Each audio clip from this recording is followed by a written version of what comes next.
Hi అండి. ఎలా ఉన్నారు అందరూ? లంచ్ అయిపోయిందా మీది? నేనైతే లంచ్ చేసేసిన. అట్లా కాసేపు కూర్చుందామని కూర్చున్నా. పనులు మొత్తం అయిపోయినాయి ఇంట్లో. కొన్ని బట్టలైతే ఉన్నాయి మిషన్‌లో అవి ఎండేయాలి.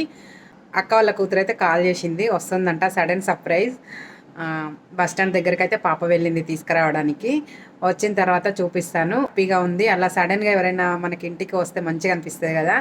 Okay friends. బాయ్.